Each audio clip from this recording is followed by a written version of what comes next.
Hi, my name is Smith-Upton with Songhay Studios Group, and I'm going to show you how to break tile, ceramic tile, for making broken tile mosaic. What you first want to start off with is 3 pieces of cardboard. Those can be broken boxes, broken down old boxes, and you want 2 on the bottom, 2 thicknesses on the bottom, and 1 thickness for the top. Make sure you have a good hammer. You want to wear some goggles just for safety protection. If you choose not to, that's your own choice. And of course your tile. It's really good to start out with a clear container so you can see the colors through it when it's on the shelf, and label it like this one is, just with a piece of masking tape, and label the container with the color name. Start out by taking the full pieces of tile and you're going to lay them upside down, meaning the colored side down, and lay them real close to each other. Take your top piece, put it over the top, put the hammer in the hand that you're going to use, take your opposite hand and put it behind your back. That's just another safety precaution to protect your fingers. And then smash away, think of all the things that got you angry, and break that tile. And then you can just very quickly lift that top piece up and check it, and you'll see down here we have all these small broken pieces. You're going to pick up the pieces one by one, and I encourage you to pick them up one by one because it's a lot safer. If you try to scoop them with your hand, you can cut yourself because the color on the tile actually acts like glass, and it can cut you. Trust me, I know from experience. Pick up all the pieces except the tiny little pieces. Now, I picked up almost all the pieces except for a few. And if you see here, there are a lot of little scraps that are left on top of the cardboard. This tiny little piece, well, that's kind of your call if you want to keep it or not. But the rest is garbage. And what you want to do before you break any more tile is take that garbage that's on your cardboard and dump it in the garbage. So you can just bend the cardboard and shake it off, so that when you start out, your cardboard is always clean.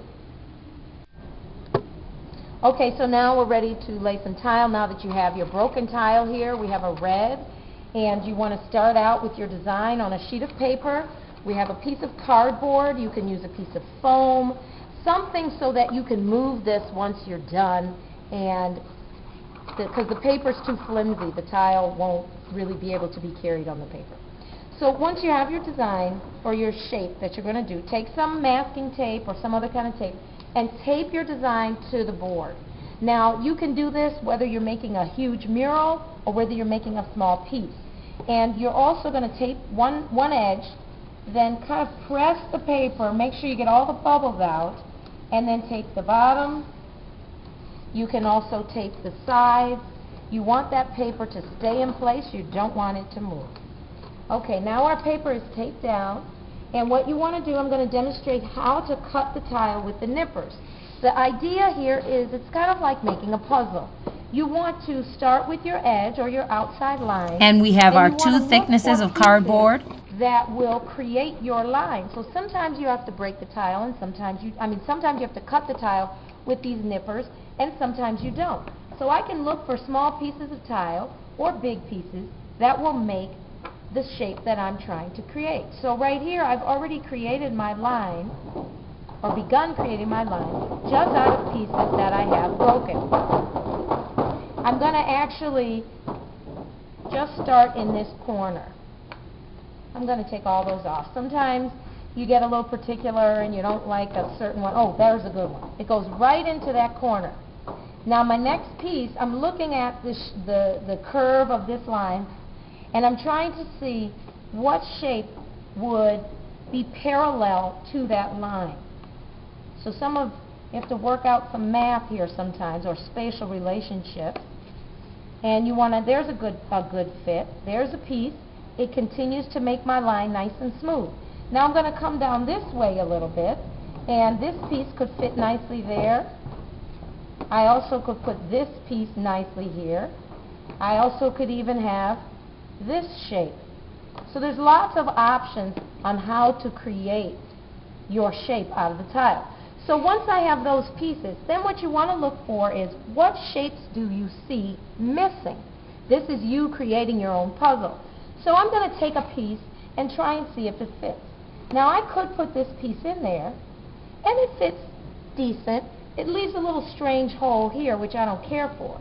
But to make it fit just right, you can take a marker, a Sharpie marker, and mark the tile where you'd like to cut it so that it fits even better. It would be better if my tile was pointed so that it could fit right into that space. So I marked where I want to cut it. I take my tile nippers, and you have to hold the handle down low. If you hold the handle up here, you will not be able to cut the tile as easily. Always hold the handle way down low. You get more leverage, more strength out of these tile nippers. Now the front of the tile nipper is here. The curved part is the front. You want the curved part of the tile nippers to face the tile. Okay? This would be incorrect. This would be correct. As you become more familiar how to use these nippers, you'll create a way of using them that works for you. But follow my instructions to begin with. The next step is you keep going on. So now I've cut my tile. Remember this piece we marked with our marker? I nibbled or nipped off those pieces. Now we're going to see if this piece fits into our shape any better. Do you see those shapes? Fit really well. This line is parallel. That's almost parallel. We do still have a hole right there, but perhaps we can find a small piece that would fit in that shape really well. Sometimes if you really look at the pieces you've already broken up, you don't have to use your tile nippers a lot. You can find pieces that are already the exact shape that you need and that will fit into your space for your holes perfectly. Like this little piece here, if I drop it down in there, it fits just right. Now you see how when I dropped it down in there, it did not fall all the way in. Do not use your fingers. Don't go like this. Get a pencil and use the pencil to move the tile. Now, I've completed that entire section, and it looks like I've created my own little puzzle. So next, we're going to see what it's going to look like once I complete a little more. I'll be back in a sec. Hi, so I've laid a lot of tile since I showed you that red area, and now what we're going to do is connect the red pieces that I laid to all the other tile that I laid that has already been connected. And we're going to do that using a tape that I use now called can-do tape.